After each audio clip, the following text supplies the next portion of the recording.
Now a fly ball deep to left off the bat of Schmidt, and this one is out of here, and this game is completely blown away. A 3-run homer for Casey Schmidt, his 6th home run of the year, and the Giants now lead it 12-2. All right, welcome back to the Just Mets podcast, a subscription podcast for diehard Met fans. I'm your host, Rich McLeod, and if you were hoping this team was going to build off their 7-game winning streak, unfortunately, I have bad news for you. The inconsistency continues. Here to talk to me about the continued adventures of Dr. Jekyll and Mr. Met is a senior MLB writer from The Athletic, Will Sammon. Will, how you doing, man? Good to be on with you, Rich. Good for you as well. So I want to ask, the Mets go 1-5 over this past week, but it, kind of is more of a continuation of what we've been seeing since about the middle of June. They get swept by the Padres. They lose 2 of 3 to the Giants, a team who just actually sold to the Mets. Offense was a bit up and down. They had a great game on Saturday, but the other games pretty poor. The pitching has been really a big issue.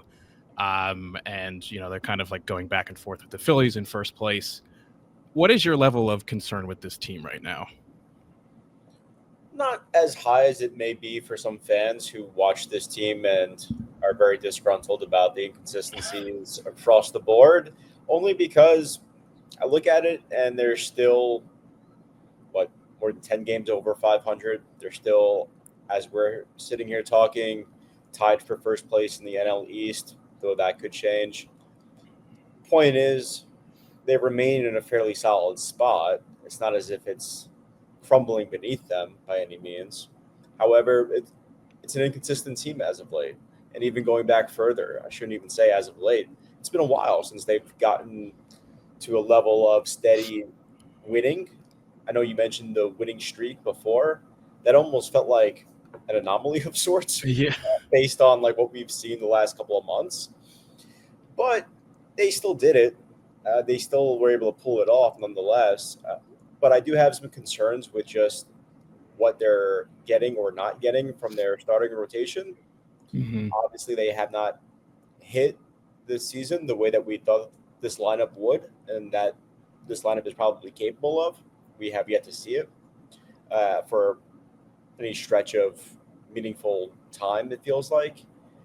And their first 4 guys in the batting order hold all the importance for this team. And when they're not going well, this team is not winning. And when they do perform well, their chances of winning goes way up. So it falls on those guys, as it should. They're the highest paid players on the team. They're the best players on the team. But there's definitely some flaws here, as far as what this roster is comprised of and where they thought they may get production and where they're not. And all that said, though, they remain in a fairly solid spot. Yeah, it's, to speak to what you were mentioning about, it hasn't just been a recent skid of inconsistencies, going back to June 13th, that's kind of the infamous date of demarcation at this point when that series against the Rays started. The Mets are 18-25, which is the 5th worst record in baseball, worse than the Braves and the White Sox. In that time, their offense is averaging 4 runs a game, also 5th worst. Starting pitchers have a 5.43 ERA, which is the 4th worst. And then their bullpen as well, 5.15 ERA, 5th worst. So pretty evenly split of there isn't even just one issue. I think fans and people in the media even like to debate which is the bigger problem. Is it the starters? Is it the offense? Is it the relievers? It really has kind of been a team-wide problem for this last, month and a half, getting close to 2 months. Is there anything that you think happened that led to this, or was this team just maybe playing above their heads for the first couple months, and this is just the realities of baseball always seeming to even itself out, just in this case doing it kind of in a bit of an epic way? Some of that's probably right, where I hope for the Mets fans' sake, they didn't peak early, but maybe they did. Maybe that's the case, and maybe they played their best baseball early on this year. Could happen that way. I don't necessarily think it is lining up that way. Maybe it just is the fact that there are some ebbs and flows. There was going to be some regression after that hot start, both on an individual level for some of these guys and on a team level, and we saw that. And then there was always going to be some of, hey, this is a struggle portion of the season type of thing. Again, like, I don't know if my concern level is like super high right now. It's more so, yeah, there are concerns and we could point them out. But they're at that spot where I think we're going to know just what kind of contender they are over this next stretch of games, like over this next period, because now we've seen them at their best, we've seen them at their worst, and then we've now seen a little bit of a middle ground. And so these final weeks, particularly as we get to those games against the Phillies, obviously, that's going to set the tone for what we should expect. Like, is this a team that just barely gets into the playoffs as one of the wild card teams, or is this a team that starts to regain some focus and wins the division? And that's what their focus should be on. That's what the goal should be, is to win that division for a change. I think they're capable of it still. It's just, it has not been clicking for a variety of reasons. I don't know if it's like one thing, like you said, like your question said, because it's been a little bit different. Mm-hmm. And for a while, the one thing I would have pointed to was the bullpen, for instance, but that got fixed at the trade deadline. And that's no longer the weakness. It's actually the strength. And they're still losing. Like, they came out of the trade deadline losing 2 out of 3. And it really had nothing to do with the bullpen. It was their inability versus left-handed pitching to muster any offense, mm-hmm. and their lack of quality from their rotation in some regards there. So it's hard to really drill down on, like, hey, this is the one reason why they're losing, or why we have not seen them turn things up. But I will say that, like, this is a pretty good team, I still think. They fixed the bullpen at the deadline. They get 3 new arms in here.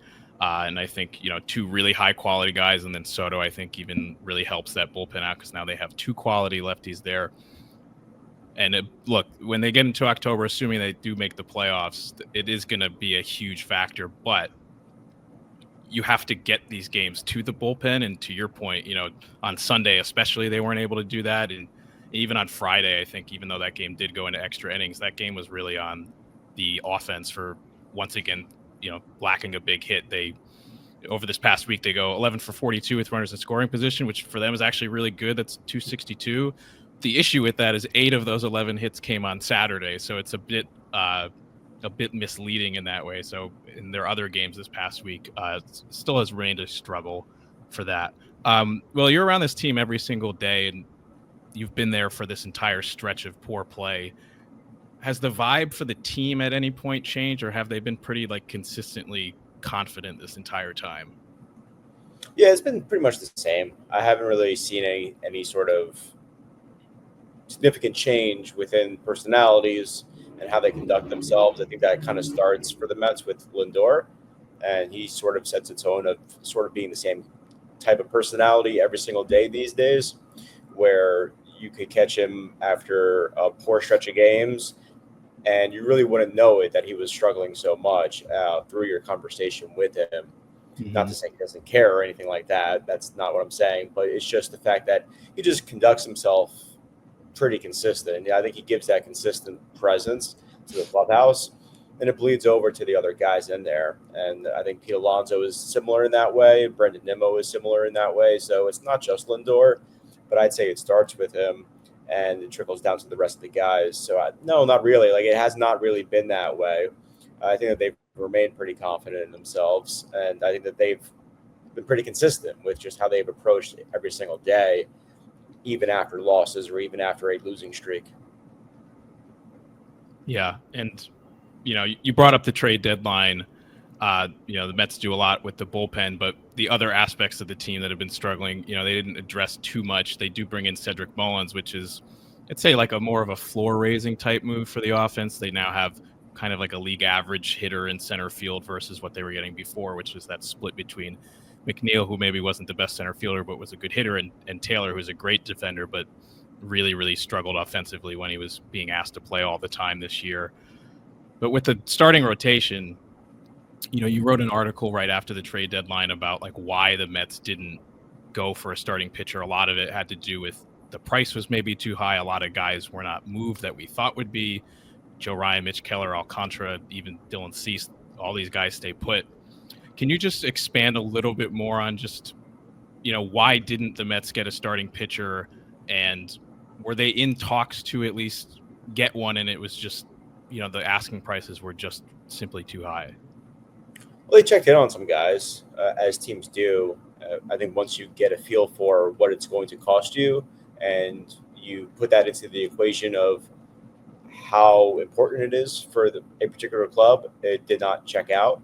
We saw that throughout the league. Even teams that were in more of a need, you would argue, for starting pitching than the Mets didn't land one, or didn't land one of major significance.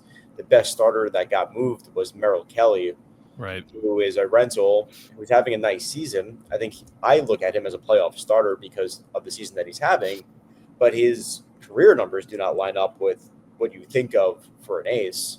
So that was the best guy who got moved. There were other starting pitchers who got traded, like a Shane Bieber, who has yet to pitch this season, and Dustin May, who has been ineffective this season. So there are other examples of it, but none of those guys are number ones or number twos or even really number threes, except for Kelly.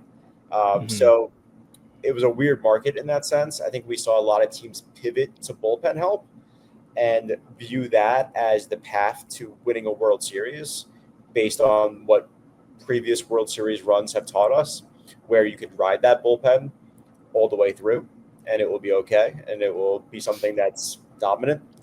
So a lot of teams saw that and did that. There were a lot of relievers out there to do that and to make that kind of move. So I think that was part of it. And it didn't, for the Mets' sake, it allowed you to not take from the top of your farm system to do that. Other teams, it was a little bit different. They did have to sacrifice, but for the Mets, they did not necessarily have to sacrifice from the top to get that accomplished. So I think that was part of it. And also just, I think that they did like what they had in their starting rotation heading into the trade deadline, where they thought, okay, Senga, Minaya, these are our top two guys, along with David Peterson, who's been doing it all season. But Senga and Minaya are very important for us, and we feel like eventually we'll get to a point pretty soon where we can count on those guys for length in addition to David Peterson, and it won't be as bad as it looks, because they didn't necessarily sign Clay Holmes to pitch 6-7 innings, not at this point in the season anyway. And then Frankie Montas is definitely looking like your fifth starter. So, I could see it from their perspective. Would I have thought that they should have gotten another starter? Generally speaking, yeah. But in this particular market, I can't really fault them for not doing it because nobody else was able to do it either. And the price of it was just extremely high. For Alcantara, I had heard at least 2 top 5 guys in the farm system plus something else. So you're talking a lot. Like, that's a pretty significant haul. And when prices are that high, it usually is an indicator that the teams don't really want to part with those guys in the first place. So that's valuable information. And then in other cases where we're talking about a Mitch Keller for the Pittsburgh Pirates or guys like that, I never really heard the Mets being involved in any of those guys. I know, like, maybe it was out there in reports. I don't see that happening. I never saw that as a serious pursuit. So they went into the deadline having a good feel for what the market would look like, as far as my reporting led me to believe. And it looked like that was what happened. Like, there weren't a whole lot of starters out there that were available, evidently, and only a couple of them got moved in the end anyway. So I think they made the best of the situation. So, yeah, in a vacuum, sure. Should they have gotten a starter? Yeah. But that just was not what was available right now. Yeah, it is. It's always tough, right, to be like, especially for fans, you get upset, you get frustrated about like, but like, why didn't they get this guy? Why didn't they get that guy? But it is sometimes hard to be upset about not getting guys who didn't get moved at all. It's one thing if, Joe Ryan went to the Red Sox or something. You're like, oh, why weren't the Mets in on that? But he didn't get moved. Alcantara didn't get moved, to your point. And it is a tougher thing to kind of, evaluate and it just might not have been the year for that. And for the Mets, I think that goes back more than it's, even less than what didn't they do at the deadline, because what was available was what was available. It kind of goes back to the offseason of like, okay, if you have this rotation where you have Sean Manaea coming back, has an injury history. Kodai Senga has an injury history. Oftentimes, is 5-6 innings, even at his best.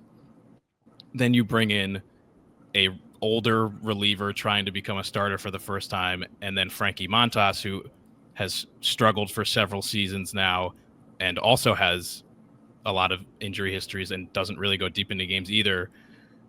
You almost kind of go back to the original sin of the offseason, and it was like, was that the mistake? Like, you could make the merits of each of the pitchers on their own, but when you're putting them into one starting rotation that has to gel together, you're all of a sudden, other than David Peterson, you don't really have a lot of guys who are known for staying healthy or getting deep into games, and then Holmes being the ultimate wild card.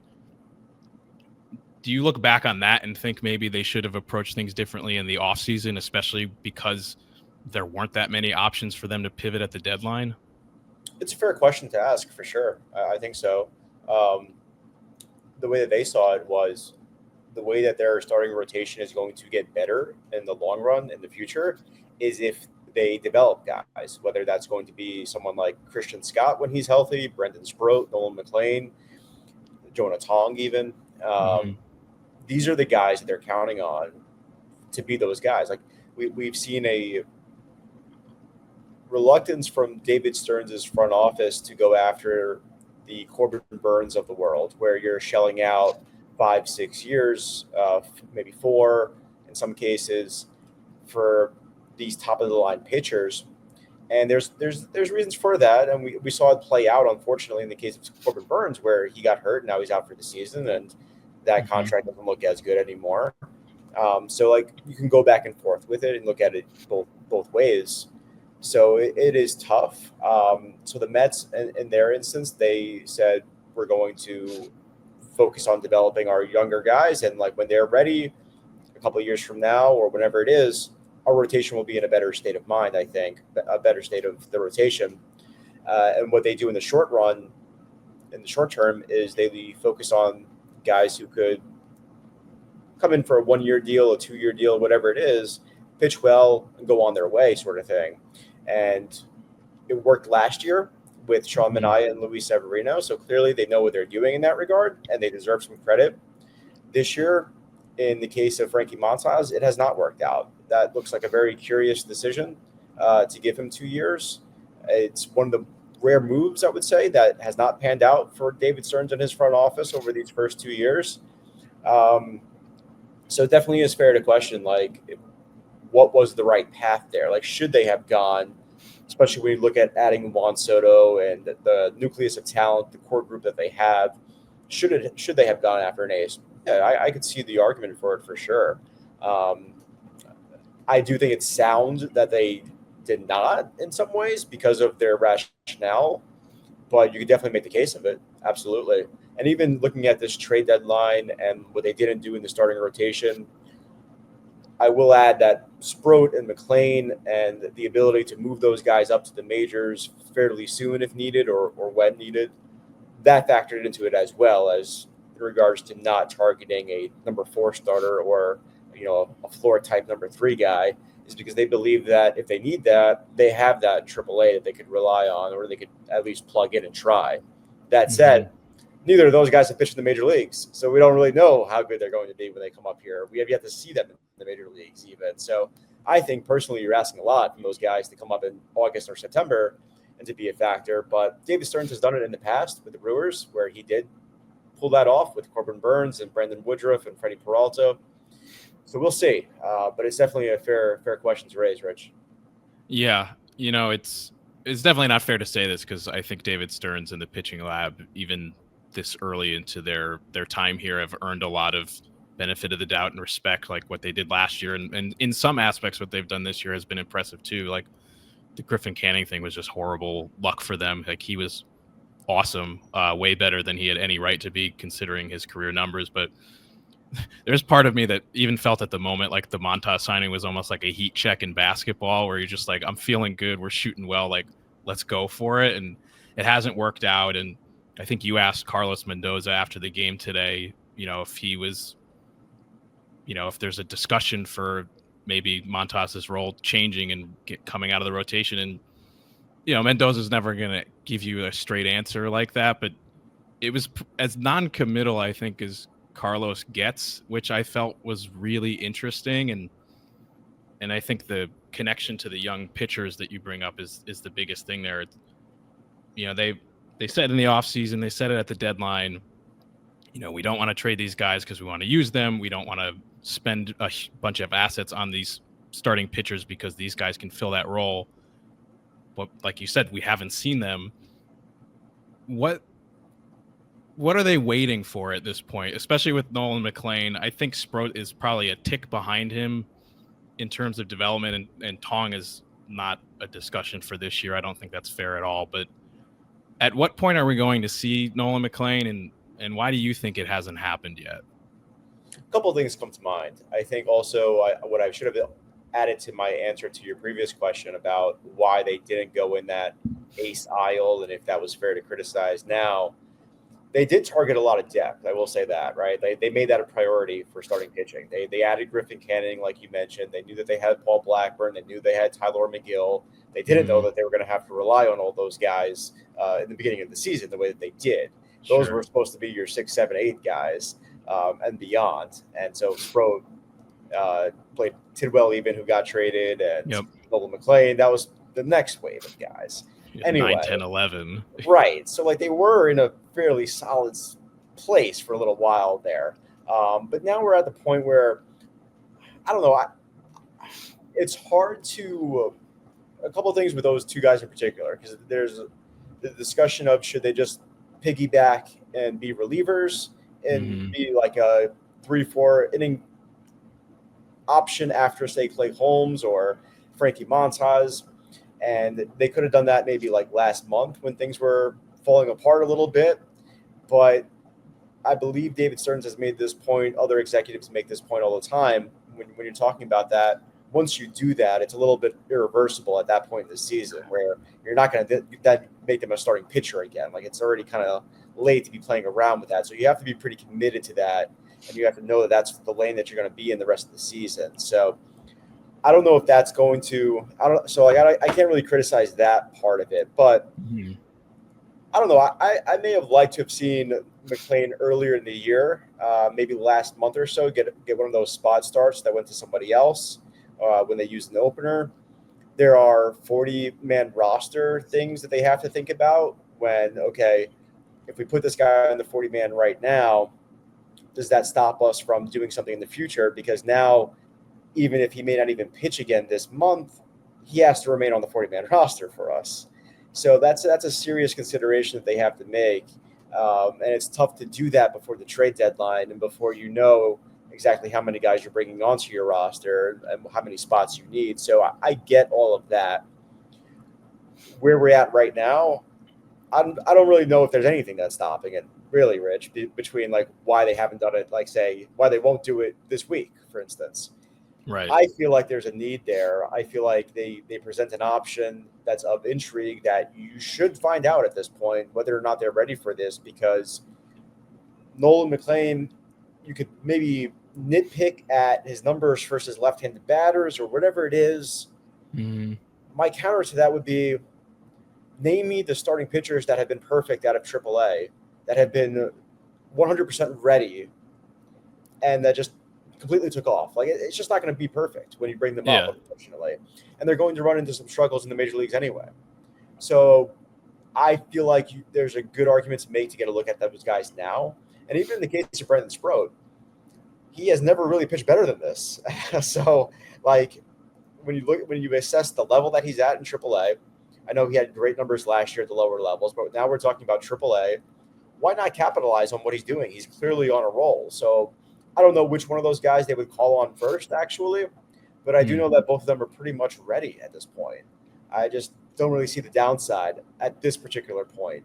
I know they may wait, and they may even wait to September when the rosters expand by 2. I just feel like it's just too late almost, because by then games are going to only matter more, it looks like, and you're asking a lot to bring up somebody from AAA who has never done it before. So I would argue to get to look at the guy now, see some of what you have there, and who knows, maybe that's something that also creates some momentum for you guys. And we've seen it before where a top prospect comes up and all of a sudden injects a little bit of energy at the right time. I think those things are real, actually. I think that those things actually do matter in some instances, and this could be one. Yeah, I mean, look at the 2015 Mets. Half of that rotation was rookies. They called Conforto up straight up from Double-A that year. That helped with the lineup. You know, there's definitely precedent for it. And, you know, you bring up like, yeah, you can nitpick anything for these guys. And obviously the Mets want to protect them. You know, they're not going to throw these guys to the wolves if they don't think that they're ready. Like I've been saying for weeks, you can kind of tell how David Stearns feels about Blade Tidwell because he doesn't mind jockeying him around between the AAA and the major leagues. He's not going to do that with guys that he actually thinks are going to be really good.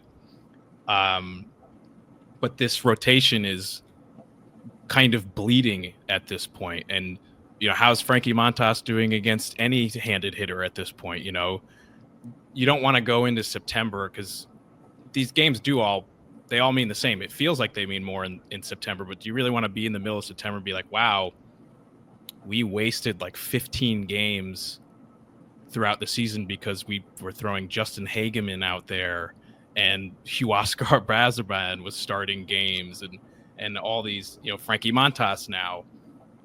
You don't want to be giving so many games away because that stuff catches up to you at the end. And I don't think they're in a position right now to be punting games. And, you know, by starting a guy they gave a 2-year deal to, I'm sure they don't see it as that, but the results are the results.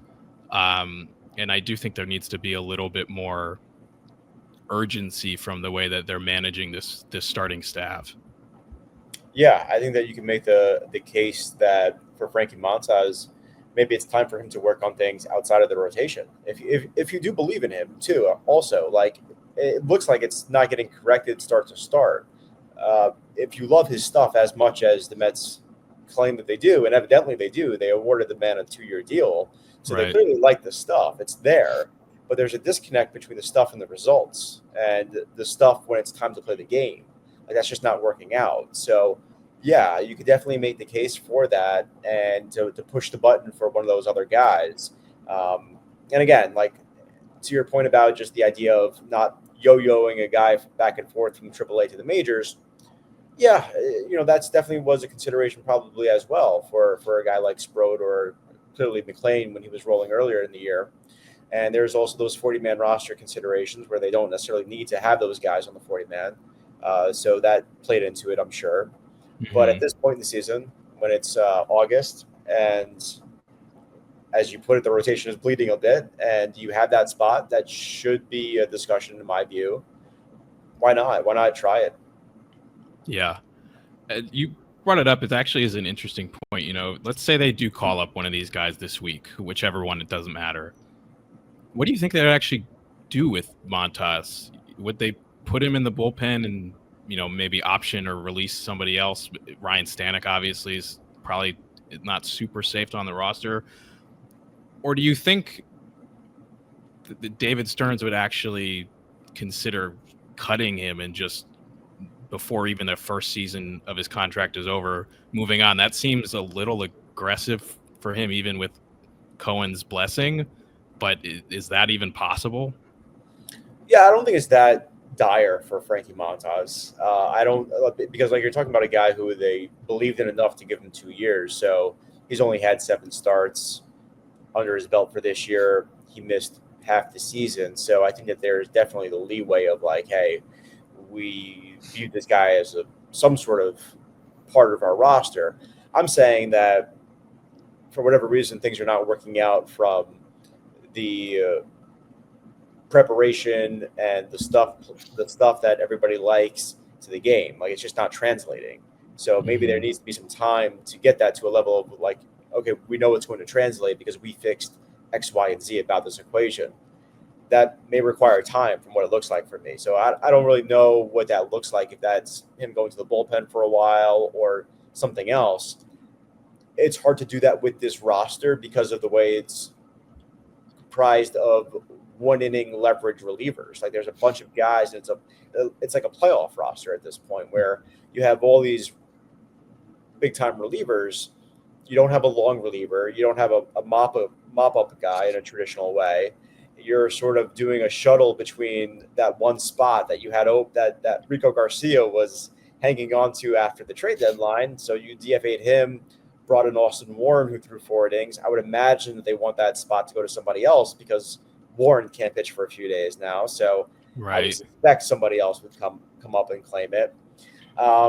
But outside of that spot, there's really no other leeway. Like, you're not going to option Reed Garrett, who's been very effective for you, and he's the only reliever who has options of that group. And that leaves you with the decision point, like you said, on speculating on Stanek. He is the one guy that has not pitched consistently enough, well, for a little while now. And his ERA, I think, is creeping up around 5 for the season. It went above it today. So I'm not sure. I'm not, but that would be. There's only a couple of paths for this team to take if they want to go that route of calling up one of those guys, which makes it even tougher to do, obviously. Yeah, they like optionality. I don't think they like to hit the kind of like blow it up button unless they have to. And if they still think there's something in Stanek because he was really good in the play, like, he throws really hard. His stuff is great. He just doesn't know what to do with it at this point. But if maybe they don't want to move on from him yet, I think the only thing you could do shy of like a Vantamile stint, which could get them in a lot of trouble if they start messing around with that, would be you call up one of the kids, you put Montas in the bullpen where he takes the Warren spot, and Montas is the like, okay, if McLean can only go 4 or 5 innings, he kind of mops it up there, see if he can fix things in that role, because their starters aren't going long. Like, they do need somebody who can throw some innings, so maybe he could transition into that. And then after like a month or so, you see how he does, and then evaluate if he even makes the postseason roster. That's the only thing that seems like it makes sense, or he just stays in the rotation because they don't want to mess around with it. Correct. Yes. That's really like the only paths that we're looking at is that one spot that was previously occupied by Rico Garcia that Warren took, and that probably somebody else will take in a day's time. Yeah. That's the one spot that you could play with. And they need to get to the point where they could afford to have someone like a Montas or insert your other starting pitcher option for that spot. And the problem with that is they needed to use that for mop-up purposes. And so, like, it makes it very tough because otherwise you're asking one of those big-time relievers to pitch with like a 6-run lead or down 6 in a meaningless appearance, and you're essentially wasting them in that way. So it's tough. It's a tough situation, and it just goes back to it shouldn't be this way. It should not be this way, and it is this way because they're not getting any length from their starting pitchers. Yeah. Last question about the pitching, and then I want to talk about the offense a little bit. Is just from what you may have heard or just educated guessing, was there any starting pitcher that was not moved at the deadline that you felt like the Mets showed a lot of interest in? Maybe they had conversations about that you could see them resuming conversations about in the winter, circling back around to that? Not that I heard that it got like really close at all. Like, they probably checked in on those guys. I don't think some of this stuff may have been a little bit overblown as far as like a Mitch Keller, like I brought up earlier. I think that was pretty overblown in my view. I don't know if they were ever seriously involved there. But as far as like the other guys, they were interested in acquiring one of the top of the line guys. All those guys had issues though, even like Sandy Alcantara. Do you throw Zach Gallen in there? I don't know. But all those guys had problems. So those were your best options. I think that they checked in on guys like Alcantara, but the cost was really high. And the Marlins, to their credit, are winning games. And so I think that there was a real like, hey, we don't want to just blow this up right now because we have them for next year anyway. So I think that was more of like the Marlins putting the price tag up that nobody was touching it kind of thing for a reason. So, yeah, I think that it's possible that they pursue those lanes in the offseason for sure. You would just have to think about like how many spots they even have in their rotation for that. But when it comes to if you view that guy as number one, you make room for that guy, obviously. So, yeah, I think that there's definitely a path where they check back in on that in the offseason. But I'm not sure if it's something that they're able to pull off or if enough guys are available where that's even very viable for them. Yeah, definitely going to be interesting. To the offense, I specifically want to talk about the Juan Soto of it all. After a really good June, kind of seems like we're back in the same place we were in April and May. I was at the stadium on Saturday, but heard similar things on the TV all weekend. Of the boos have come back for the first time in a couple of months for him. A lot of just like uncomfortable chatter coming from the stands, and he's 8 for his last 56. That's a 143 batting average. And the big thing with him, and I was talking about this at the game on Saturday, was it's the runners in scoring position thing continues to be a thing, not just for the entire team, but really like a huge anomaly for him specifically. He's hitting 185 with runners in scoring position this year. He had 345 last year in those situations, and his career, he's a 284 hitter with runners in scoring position. It just seems like, I know it is a very random stat year to year, sometimes month to month, but it has been the one thing, even when he had his hottest month in June, where he was maybe the best hitter in baseball that month, even in June, he was bad with runners in scoring position. It has been the one thing he has not been able to shake. From conversations with Juan, from Eric Chavez, Jeremy Barnes, all the guys around the team, what do you think is going on with Soto specifically when it comes to these clutch situations? Well, he gets pitched very tough in those situations. I'll give him that. Like, it's something where I've seen fans even complain about umpires' calls on him and it being sort of comical sometimes when it's something it feels like every 50-50 goes the other way against him. And there are a lot of calls. That one Padres game was... Yeah, there's a lot of instances where the strike zone just loses the umpire, it feels like, when he's at the plate. I don't know. I've never seen a guy get called out on so many borderline pitches on the edges of the strike zone.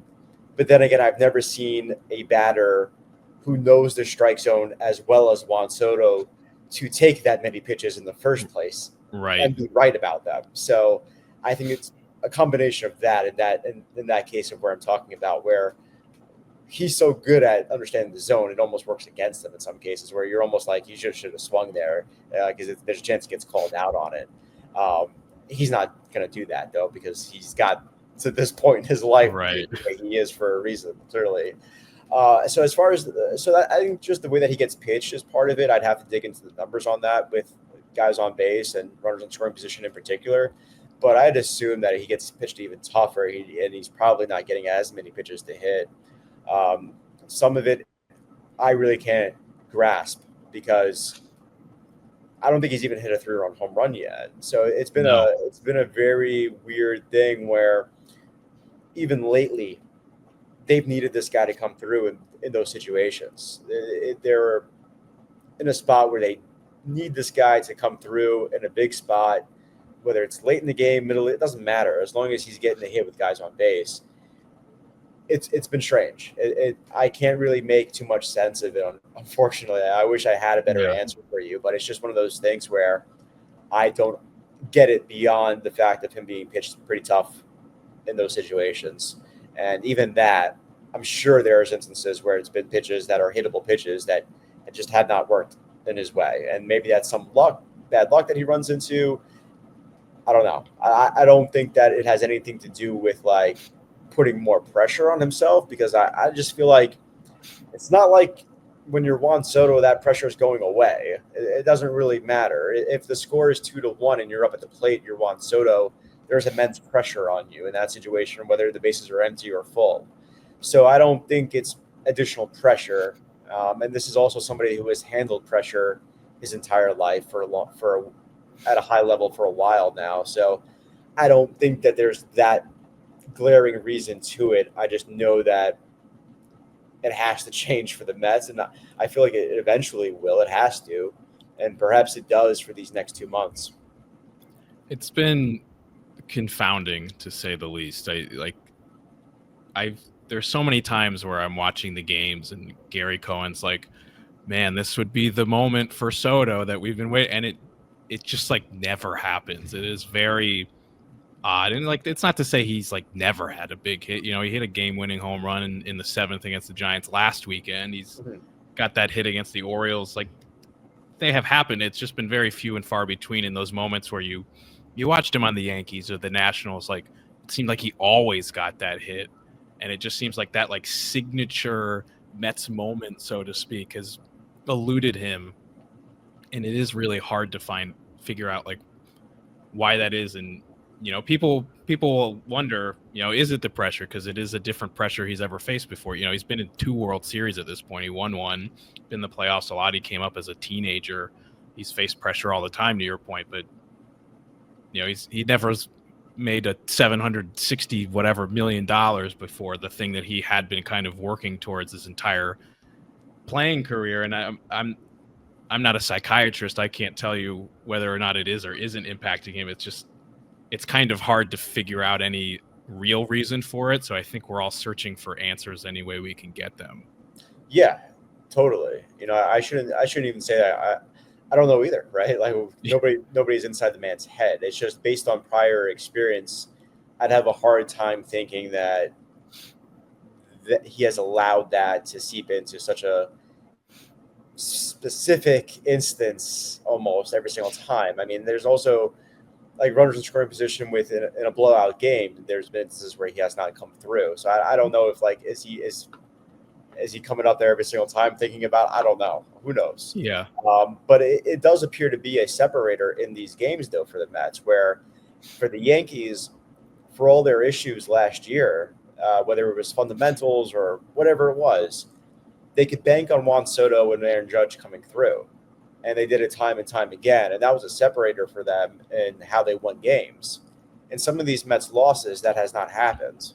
And they would have been wins had that been the opposite, where Juan Soto did come through. Not to pin it all on him, but that's just the difference of the 2 teams, in my view, from like last year's Juan Soto and the Yankees and this year's Juan Soto and the Mets, where we have not seen him necessarily help them get through what would have otherwise been losses that turned out to wins. These were losses, and they could have been wins. So that's been something that I've noticed when I compare the guy that he looked like when I was watching him on TV for the Yankees to what I'm seeing every day for the Mets. Yeah. Friday night against the Giants, I think, great example of that. You know, in the 10th inning, I think he comes up with 2 on and 1 out, and he pops up or strikes out or something. Like, no doubt in my mind, if he was on the Yankees, that's like a 3-run walk-off home run. Even in the 8th inning of that game when they came back, you know, he did hit. He got credit for an RBI single, but if that ball doesn't take a funky bounce, that's an inning-ending double play. They probably lose 3-1, not even going into extra innings. So it's been very strange. I don't know how often you guys get to talk to the positional coaches, but you ever talk to like Chavez or Barnes about this specifically in regards to Soto? Like, what did they have to say about this thing? Yeah, not a whole lot that I haven't said just now.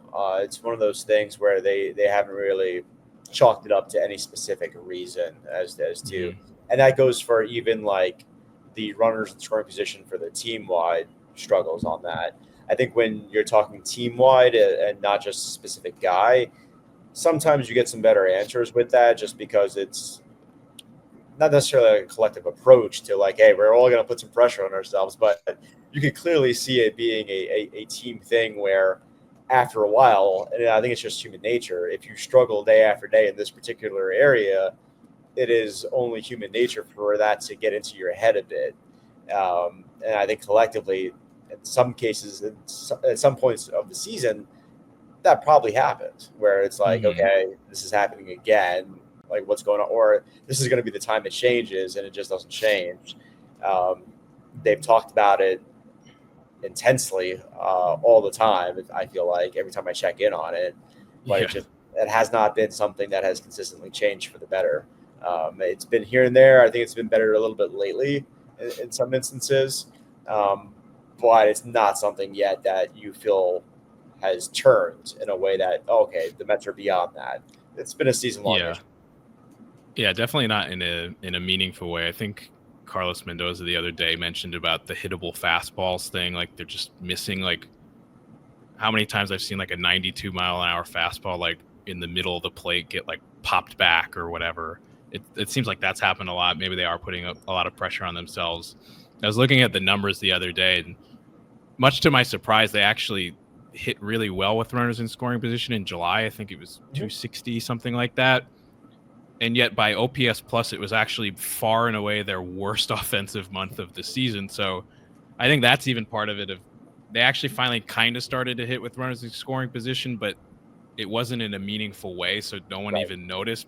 And that was mostly because the top 4 guys really struggled, especially that like back half of July, and it was mostly the bottom of the order was getting things done and kind of carried them for most of that 7-game winning streak. You'd mentioned at the top of the episode, it's almost like a little bit of an anomaly. I think it was because of the way that they were doing it. So yeah, it's you hope that it's getting better. They did have a breakout on Saturday after a really frustrating night on Friday. Today, it's hard to blame today on the offense.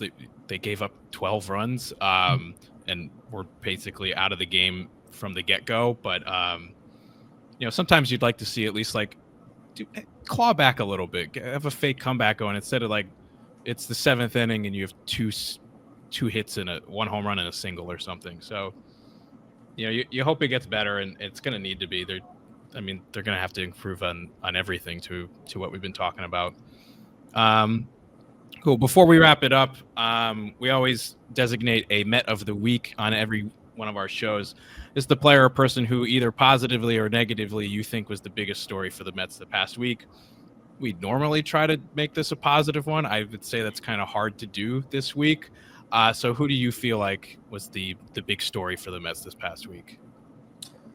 For me, it probably is Frankie Montas, just because of the amount of discussion on starting pitching, and then he is the guy who ends up just having a couple of duds sprinkled in that conversation in the bookends of the trade deadline conversation. Yep. And so it's hard to not zero in on him as the example of this, just because I don't know about you, but I feel pretty okay about Kodai Senga's chances of looking like he did before the injury, where he's getting into the 5th, 6th inning and pitching effectively.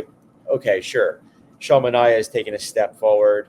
It looks like he's on the verge, or he's right there to getting to be able to go 90 plus pitches, trip toward 100 pitches, just be a regular guy at this point. And then, like we've talked about with David Peterson, sure, Clay Holmes will always be a discussion, but I just feel like with Frankie Montas and just how bad things were on Sunday, it's hard not to go with him, because he's the guy that just also hasn't done it. We've seen Clay Holmes be pretty effective at times this season, or at least early on in the year. And you're almost giving him a mulligan of, hey, this is his first time even starting games. With Frankie Montas, you have the whole conversation about they gave this guy a 2-year deal. They didn't get somebody at the trade deadline. They could bring up the prospects. So it's hard for him not to be the guy this week that I think is central to the main discussion point. Yeah, I agree. And, Clay Holmes is probably happy right now just because the heat's kind of off of him.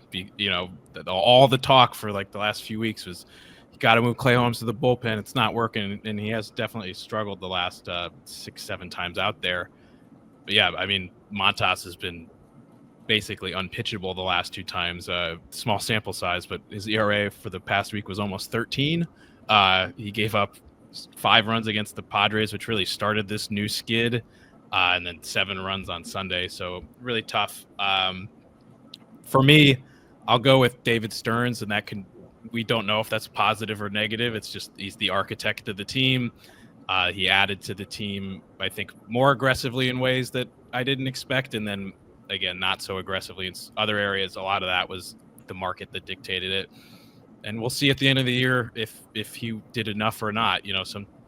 Sometimes you don't always know right away. The Yankees the other day they thought they had this great trade deadline, then they had one of the most uniquely blow up kind of meltdown games from every single one of those guys. I'm sure at the end of the year those guys will all be fine and be contributors. So all to say, we don't really know. It's been a couple days, and it's really going to take the rest of the year for us to see.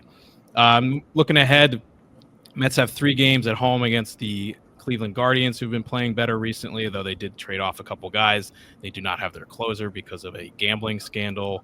And then they go to Milwaukee for 3 games, which should be pretty big series for them.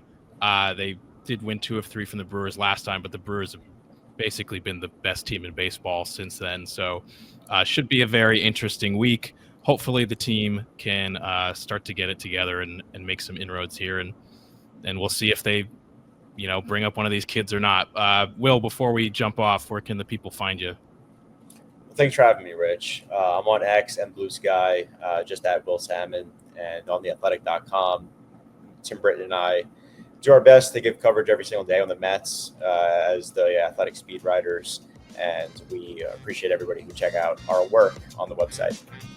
Awesome. Thank you so much for coming on, Will, and everybody else. We will be back next week. Let's go, Mets.